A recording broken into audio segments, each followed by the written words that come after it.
Warren Hastings 1772 to 1785। हम अपनी पिछली कुछ वीडियोस में देख चुके हैं कि कैसे ब्रिटिशर्स इंडिया में एज अ ट्रेडिंग कंपनी आते हैं और फिर ग्रेजुअली यहां पर अपना एम्पायर एस्टैब्लिश करते हैं। ब्रिटिशर्स द्वारा एम्पायर एस्टैब्लिश करने और उसके बाद यहां एडमिनिस्ट्रेशन चलाने में बहुत इंपॉर्टेंट रोल था ब्रिटिश गवर्नर्स और गवर्नर जनरल्स का। हम बंगाल प्रेसिडेंसी के पहले गवर्नर रॉबर्ट क्लाइव के बारे में पहले ही डिस्कस कर चुके हैं। आज हम बंगाल के नेक्स्ट गवर्नर और first governor general of Bengal Warren Hastings के बारे में बात करने वाले हैं। तो आइए शुरू करते हैं। इंट्रोडक्शन। वॉरेन हेस्टिंग्स 1750 में as a clerk British East India company को ज्वाइन करते हैं। कंपनी में डिफरेंट पोजीशंस पर सर्व करने के बाद फाइनली 1772 में इन्हें बंगाल प्रेसिडेंसी का गवर्नर अपॉइंट किया जाता है। बंगाल 1764 में बैटल ऑफ बक्सर के बाद ब्रिटिश कंपनी के कंट्रोल में आ चुका था और उस समय बंगाल के गवर्नर रॉबर्ट क्लाइव थे, जो यहां ड्यूअल गवर्नमेंट सिस्टम को एस्टैब्लिश करते हैं। इसके तहत रेवेन्यू कलेक्शन यानी कि दीवानी राइट्स तो कंपनी मैनेज करती है, लेकिन निजामत राइट्स यानी कि एडमिनिस्ट्रेशन संभालने की रिस्पॉन्सिबिलिटी बंगाल के नवाब के पास ही रहती है। 1772 में गवर्नर बनने के बाद वॉरेन हेस्टिंग्स के सामने सबसे इंपॉर्टेंट टास्क था बंगाल में एक स्टेबल एडमिनिस्ट्रेटिव सिस्टम एस्टैब्लिश करना। इसके साथ ही उन्हें कंपनी के फाइनेंसेस और कॉमर्स को भी डेवलप करना था, जो कि रॉबर्ट क्लाइव की पॉलिसीज की वजह से काफी बुरी शेप में आ चुके थे। इनके गवर्नर बनने के कुछ समय बाद ही 1773 में ब्रिटिश पार्लियामेंट रेगुलेटिंग एक्ट पास करती है। दोस्तों, रेगुलेटिंग एक्ट क्यों लाया गया था और इसके इंपॉर्टेंट प्रोविजंस क्या थे, आइए अपने नेक्स्ट सेक्शन में समझते हैं। Regulating act of 1773। प्लासी और बक्सर के बैटल के बाद ब्रिटिश कंपनी बंगाल पर रूल करने लगती है। अब कंपनी सिर्फ एक ट्रेडिंग ऑर्गेनाइजेशन न रहकर एक एडमिनिस्ट्रेटिव बॉडी भी थी। इसीलिए कंपनी की फंक्शनिंग को रेगुलेट करने के लिए ब्रिटिश पार्लियामेंट 1773 में रेगुलेटिंग एक्ट पास करती है। इस एक्ट के अनुसार मद्रास और बॉम्बे की प्रेसिडेंसीज बंगाल के कंट्रोल में आ गईं। बंगाल के गवर्नर की पोस्ट अब गवर्नर जनरल की पोस्ट बन गई और इस तरह वॉरेन हेस्टिंग्स पहले गवर्नर जनरल बन गए। गवर्नर जनरल को असिस्ट करने के लिए 4 मेंबर की एक एग्जीक्यूटिव काउंसिल भी बनाई गई। सभी डिसीजंस मेजॉरिटी के बेसिस पर लिए जाने थे और गवर्नर जनरल सिर्फ टाई के केस में ही वोट कर सकते थे। एक्ट ने कंपनी के सर्वेंट्स को प्राइवेट ट्रेड करने और नेटिव से ब्राइब्स और प्रेजेंट्स लेने से भी प्रोहिबिट किया। इसके साथ ही फोर्ट विलियम कैलकाटा में सुप्रीम कोर्ट को भी स्टैब्लिश किया गया। दोस्तों, ये तो बात हुई रेगुलेटिंग एक्ट ऑफ 1773 की, जिसने वॉरेन हेस्टिंग्स को गवर्नर जनरल बनाया। अब बात करते हैं वॉरेन हेस्टिंग्स के डिफरेंट रिफॉर्म्स की, जो उन्होंने गवर्नर और गवर्नर जनरल रहते हुए इंट्रोड्यूस किए। Reforms introduced by Warren Hastings. Warren Hastings अलग अलग फील्ड में रिफॉर्म्स इंट्रोड्यूस करते हैं, जैसे कि एडमिनिस्ट्रेटिव, रेवेन्यू, जुडिशियल और कमर्शियल। आइए एक एक करके इन्हें डिस्कस करते हैं। सबसे पहले बात करते हैं एडमिनिस्ट्रेटिव रिफॉर्म्स की। Administrative reforms. वॉरेन हेस्टिंग्स का सबसे इंपॉर्टेंट एडमिनिस्ट्रेटिव रिफॉर्म था बंगाल में रॉबर्ट क्लाइव द्वारा established dual system of administration को अबॉलिश करना। दोस्तों, आपको याद होगा कि ड्यूअल सिस्टम में निजामत राइट्स तो नवाब के पास थे, लेकिन जमींदारी राइट्स कंपनी के पास। इसके अलावा वॉरेन हेस्टिंग्स नवाब को अलाउंस भी 36 लाख से 16 लाख कर देते हैं। बैटल ऑफ बक्सर के बाद 1765 की इलाहाबाद ट्रीटी के अनुसार कंपनी मुगल एम्परर को जो 26 लाख रुपए एन्युअली पे कर रही थी, हेस्टिंग्स वो पे करना भी बंद कर देते हैं और इलाहाबाद और कारा भी मुगल एम्परर से वापस लेकर 50 लाख रुपए में अवध को बेच देते हैं। इन सभी एक्शंस के पीछे रीजन कंपनी की इकोनॉमी को बेटर करना था। एडमिनिस्ट्रेशन के बाद अब देखते हैं रेवेन्यू रिफॉर्म्स को। Revenue reforms. रेवेन्यू कलेक्शन के लिए वॉरेन हेस्टिंग्स कैलकाटा में एक बोर्ड ऑफ रेवेन्यू सेटअप करते हैं। हर एक डिस्ट्रिक्ट में एक ब्रिटिश कलेक्टर और अकाउंटेंट जनरल अपॉइंट किया जाता है। ब्रिटिश ट्रेजरी को मुर्शिदाबाद से कैलकाटा मूव कर दिया जाता है। 1772 में कैलकाटा बंगाल की कैपिटल डिक्लेयर की जाती है। 1772 में ही वॉरेन हेस्टिंग्स लैंड रेवेन्यू के लिए 5 ईयर सेटलमेंट की शुरुआत करते हैं। इस सिस्टम के अकॉर्डिंग सबसे ऊंची बोली लगाने वाले को 5 साल के लिए रेवेन्यू कलेक्ट करने का राइट मिल जाता है।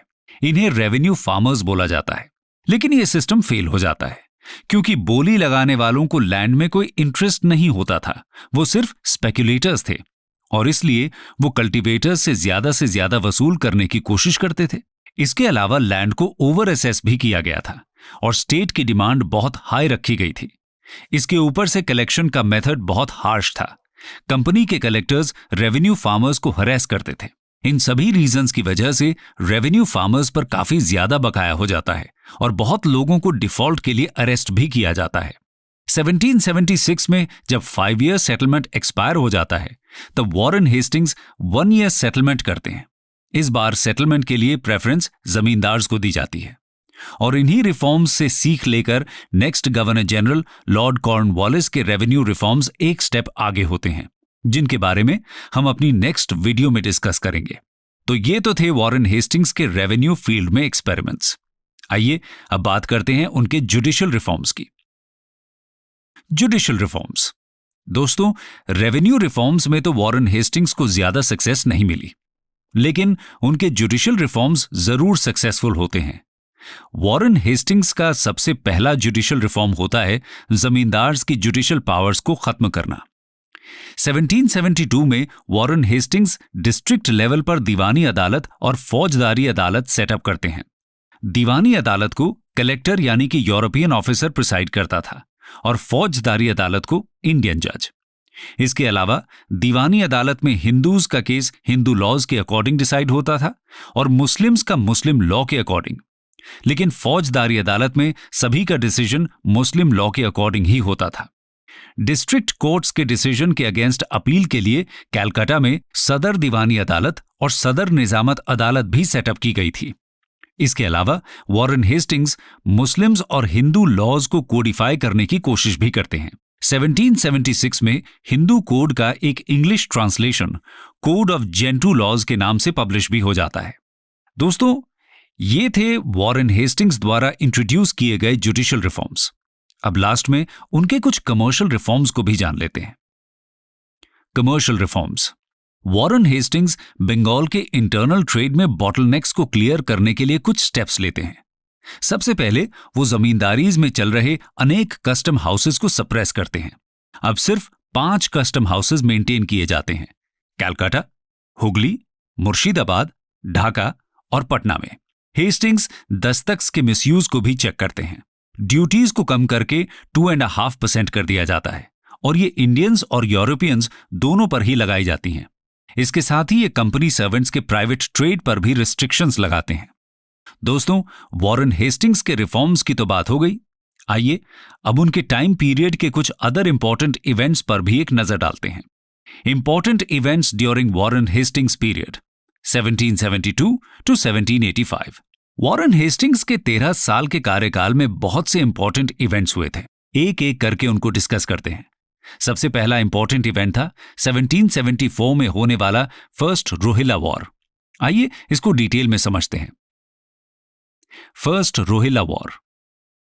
दोस्तों, रोहिलास बेसिकली अफगान्स थे जो 18th सेंचुरी में मुगल एम्पायर के डिक्लाइन के समय इंडिया आते हैं और रोहिल खंड के एरिया पर अपना कंट्रोल एस्टैब्लिश कर लेते हैं। 1770s में जब पेशवा माधवराव वन की लीडरशिप में मराठा पावर एक बार फिर से राइज कर रही थी, तब रोहिल्लास को मराठा अटैक का डर सताने लगता है। 1772 की शुरुआत में मराठास ने रोहिल्ला चीफ्टेन ज़ाबिता खान को हराकर उनकी पूरी टेरिटरी पर कब्जा भी कर लिया था। ऐसे में रोहिल्ला लीडर हाफिज रहमत खान मराठास से प्रोटेक्शन के लिए 17 जून 1772 को अवध के नवाब के साथ ट्रीटी साइन करते हैं। ट्रीटी के अकॉर्डिंग मराठास का अटैक होने पर अवध के नवाब को रोहिल्लास की हेल्प करनी थी और इसके बदले में रोहिल्लास उन्हें 40 लाख रुपए की पेमेंट करने का प्रॉमिस करते हैं। मराठास रोहिलखंड पर अटैक प्लान भी करते हैं, लेकिन तभी पेशवा माधवराव वन की मृत्यु हो जाती है और इस तरह रोहिलखंड मराठा अटैक से बच जाता है। मराठास का अटैक तो नहीं होता, लेकिन अवध के नवाब फिर भी रोहिल्लास से ट्रीटी में प्रॉमिस की गई 40 लाख की अमाउंट डिमांड करते हैं। जब रोहिल्लास उन्हें पे करने से मना कर देते हैं, तब नवाब रोहिलखंड को एनेक्स करने का डिसीजन लेते हैं। इस एनेक्सेशन के लिए वो ब्रिटिश कंपनी से हेल्प मांगते हैं और इंटरेस्टिंगली वॉरेन हेस्टिंग्स 40 लाख के पेमेंट के बदले में हेल्प देने के लिए तैयार हो जाते हैं। 23 अप्रैल 1774 को बैटल ऑफ मीरानपुर कटरा होती है, जिसमें कर्नल अलेक्जेंडर चैंपियन की फोर्सेस हाफिज रहमत खान की लीडरशिप में रोहिल्लास को हरा देते हैं। बैटल में हाफिज रहमत खान की मृत्यु हो जाती है और रोहिल्लास लॉर्ड डोंग के माउंटेन्स की तरफ भाग जाते हैं। इस तरह रोहिलखंड अवध को मिल जाता है और फिर रोहिला वॉर का एंड हो जाता है। वॉरेन हेस्टिंग्स और कंपनी की हेल्प के बिना यह पॉसिबल नहीं था। वॉरेन हेस्टिंग्स के टाइम में ही 1776 से 1782 के बीच फर्स्ट एंग्लो मराठा वॉर होती है और 1780 से 1784 के बीच सेकेंड एंग्लो माइसोर वॉर भी होती है। इन दोनों टॉपिक्स को हम पहले ही अपनी वीडियोस में कवर कर चुके हैं, इसीलिए डिटेल में समझने के लिए आप वीडियोस को रिफर कर सकते हैं। 1784 में ओरिएंटल स्टडीज को इनकरेज करने के लिए एशियाटिक सोसाइटी ऑफ बंगाल की फाउंडेशन भी की जाती है। वॉरेन हेस्टिंग्स ने इसकी एस्टैब्लिशमेंट के लिए सर विलियम जोन्स को इनकरेज और सपोर्ट किया था। 1784 में ही British Parliament Pitt's India Act भी पास करती है। यह एक्ट 1773 के रेगुलेटिंग एक्ट की शॉर्टकमिंग्स को दूर करता है। आइए इसको थोड़ा डिटेल में समझते हैं। पिट्स India act 1784। पिट्स India act company के पॉलिटिकल और कमर्शियल फंक्शंस को अलग अलग करता है। यह एक्ट इंडिया में ब्रिटिश पोजेशंस पर ड्यूअल कंट्रोल एस्टैब्लिश करता है। मतलब इमीडिएट कंट्रोल तो कंपनी का रहेगा, लेकिन फाइनल अथॉरिटी ब्रिटिश गवर्नमेंट की होगी। पॉलिटिकल मैटर्स को देखने के लिए बोर्ड ऑफ कंट्रोल एस्टैब्लिश किया जाता है और कमर्शियल अफेयर्स के लिए कोर्ट ऑफ डायरेक्टर्स को अपॉइंट किया जाता है। कोर्ट ऑफ डायरेक्टर्स कंपनी को रिप्रेजेंट करते थे और board of control British government को। बोर्ड ऑफ कंट्रोल में 6 मेंबर्स थे, सेक्रेटरी ऑफ स्टेट जो बोर्ड के प्रेसिडेंट थे, चांसलर ऑफ द एक्सचेकर और 4 प्रीवी काउंसलर्स। इसके साथ ही एक्ट ये भी मैंडेट करता है कि सभी सिविल और मिलिट्री ऑफिसर्स ज्वाइन करने के 2 महीनों के अंदर इंडिया और ब्रिटेन में अपनी प्रॉपर्टी को डिस्क्लोज करेंगे। गवर्नर जनरल्स काउंसिल की स्ट्रेंथ को रिड्यूस कर दिया जाता है। 4 मेंबर्स से अब इसको 3 मेंबर्स का बना दिया जाता है। पहले 4 मेंबर्स की वजह से गवर्नर जनरल को अपने अकॉर्डिंग लेने में काफी समस्या होती थी, लेकिन अब उन्हें सिर्फ 1 मेंबर की सहमति चाहिए थी बड़े डिसीजंस लेने के लिए। 3 मेंबर्स में से 1 मेंबर की पोस्ट इंडिया में ब्रिटिश क्राउन की आर्मी के कमांडर इन चीफ को दी जाएगी। इसके साथ ही काउंसिल में अब गवर्नर जनरल को वीटो पावर भी दे दी गई। मद्रास और बॉम्बे प्रेसिडेंसीज को बंगाल प्रेसिडेंसी का सबऑर्डिनेट डिक्लेयर कर दिया गया और कैलकाटा अब इंडिया में ब्रिटिशर्स की कैपिटल बन गई। दोस्तों, पिट्स इंडिया एक्ट इसलिए इंपॉर्टेंट हो जाता है क्योंकि इसी एक्ट के द्वारा इंडियन एडमिनिस्ट्रेशन पर ब्रिटिश गवर्नमेंट का डायरेक्ट कंट्रोल एस्टैब्लिश हुआ था। इससे पहले तक तो सारी रिस्पॉन्सिबिलिटी सिर्फ कंपनी की ही थी। साथ ही गवर्नर जनरल की पोजीशन अब और स्ट्रांग हो जाती है क्योंकि काउंसिल का कंट्रोल अब पहले जितना स्ट्रांग नहीं रहता। दोस्तों, ये तो हुआ पिट्स इंडिया एक्ट का डिस्कशन। आइए अब अपने टॉपिक की तरफ वापस चलते हैं। वॉरेन हेस्टिंग्स का टाइम पीरियड उनके कुछ कंट्रोवर्शियल डिसीजंस के लिए भी जाना जाता है, तो चलिए अब उनके बारे में डिस्कस करते हैं। The affairs of चैत सिंह एंड बेगम्स ऑफ अवध। दोस्तों, चैत सिंह बनारस के राजा हुआ करते थे और बनारस अवध का फ्यूडेटरी या सबऑर्डिनेट स्टेट था। 1775 में जब अवध के नवाब शुजाउद्दौला की मृत्यु हो जाती है, तब उनके बेटे असफउद्दौला नवाब बनते हैं। वॉरेन हेस्टिंग्स इस चेंज का फायदा उठाते हैं और नए नवाब को फोर्स करते हैं एक नई ट्रीटी साइन करने के लिए। इस ट्रीटी के अकॉर्डिंग बनारस कंपनी को ट्रांसफर कर दिया जाता है और चैत सिंह अब कंपनी के सबऑर्डिनेट बन जाते हैं।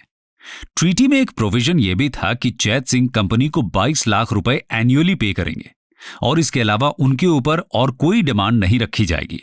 उनको पीसफुली बनारस में रूल करने दिया जाएगा। लेकिन फाइनेंशियल स्ट्रिंजेंसी की वजह से वॉरेन हेस्टिंग्स इस प्रोविजन को वायलेट करते हैं और क्वेश्चनेबल डिमांड्स रखने लगते हैं। 1778 में वो चैत सिंह से एडिशनल 5 लाख रुपए डिमांड करते हैं एज अ वॉर लेवी। 1779 और 1780 में फिर से ये डिमांड रिपीट की जाती है। 1780 में राजा 2 लाख रुपए की ब्राइब वॉरेन हेस्टिंग्स को भेजते हैं, जिससे अब आगे और कोई डिमांड न रखी जाए। लेकिन वॉरेन हेस्टिंग्स फिर भी एक्स्ट्रा सब्सिडी और 2000 कैवलरी कंटिंजेंट भेजने की डिमांड करते हैं। राजा वॉरेन हेस्टिंग्स को लेटर लिखकर माफी मांगते हैं कि वो ये डिमांड पूरी नहीं कर सकते। वॉरेन हेस्टिंग्स राजा चैत सिंह को पनिश करने का डिसीजन लेते हैं और उनके ऊपर 50 लाख का फाइन इंपोज कर देते हैं। वो खुद बनारस की तरफ प्रोसीड करते हैं। राजा उनसे बक्सर में आके मिलते हैं और अपनी टर्बन उनके पैरों में रख देते हैं। लेकिन वॉरेन हेस्टिंग्स बनारस पहुंचने से पहले कोई भी डिसीजन करने से मना कर देते हैं और बनारस पहुंचने पर वो चैत सिंह को अरेस्ट करवा लेते हैं। चैत सिंह के सोल्जर्स अपने राजा का अपमान देखने पर ब्रिटिशर्स के खिलाफ विद्रोह कर देते हैं, लेकिन उनके रिबेलियन को इजीली सप्रेस कर दिया जाता है। चैत सिंह के माइनर नेफ्यू महीप नारायण को 22 लाख की जगह 40 लाख के एनुअल पेमेंट के बदले में राजा बना दिया जाता है। बनारस के राजा अब सिर्फ कंपनी के पेंशनर बन के रह जाते हैं। बनारस के बाद वॉरेन हेस्टिंग्स अवध को निशाना बनाते हैं। अवध के नवाब असफुद्दौला पर कंपनी के करीब 15 लाख रुपए बकाया थे। ये अमाउंट उन्हें अवध में स्टेशन सब्सिडियरी फोर्स के लिए पे करने थे। जब कंपनी उनके ऊपर पेमेंट करने के लिए दबाव डालती है, तब असफुद्दौला सजेस्ट करते हैं कि उन्हें लेट नवाब की वाइव्स यानी कि अवध की बेगम्स का ट्रेजर लेने की परमिशन दे दी जाए। इससे पहले भी ब्रिटिश रेजिडेंट के इंटरफेरेंस पर नवाब बेगम से 5,60,000 पाउंड्स ले चुके थे। तब कैलकाटा काउंसिल ने गारंटी दी थी कि इसके बाद बेगम से और कोई डिमांड नहीं की जाएगी। लेकिन नवाब के सजेशन पर वॉरेन हेस्टिंग्स अपनी दी हुई गारंटी को भूलकर ब्रिटिश रेजिडेंट को बेगम से रुपए लेने का ऑर्डर दे देते हैं। बेगम्स को प्रेशराइज करके उनसे 105 लाख रुपए की अमाउंट ले ली जाती है, जिसका ज्यादातर हिस्सा कंपनी का डेट चुकाने में चला जाता है। ये दोनों ही इंसिडेंट्स इतने कंट्रोवर्शियल थे कि जब वॉरेन हेस्टिंग्स इंग्लैंड वापस पहुंचते हैं तो वहां की पार्लियामेंट उनके ऊपर इंपीचमेंट का केस भी चलाती है। ये ट्रायल 1788 से 1795 तक चलता है, लेकिन एंड में उन्हें सभी चार्जेस से फ्री कर दिया जाता है, क्योंकि उन्होंने अपनी कंट्री का तो फायदा ही किया था और इंग्लैंड की जनता उन्हें एक हीरो मानती थी। कंक्लूजन। दोस्तों, हम कह सकते हैं कि वॉरेन हेस्टिंग्स ने एक तरफ तो इंडिया में ब्रिटिश एडमिनिस्ट्रेटिव सिस्टम की फाउंडेशन को बनाया और दूसरी तरफ इंडिया में कंपनी की टेरिटरी को और ज्यादा इंक्रीज भी किया। फिर चाहे वो फर्स्ट एंग्लो मराठा वॉर में जीता हुआ सैलसेट हो या अवध से लिया हुआ बनारस, वॉरेन हेस्टिंग्स ने अपनी मिलिट्री और डिप्लोमेटिक स्किल्स का यूज करके ब्रिटिशर्स के इंडियन एम्पायर का एक्सपेंशन किया था। उनके बाद गवर्नर जनरल बनते हैं लॉर्ड कॉर्नवालिस, जिनके बारे में हम अपनी आने वाली वीडियो में डिस्कस करेंगे।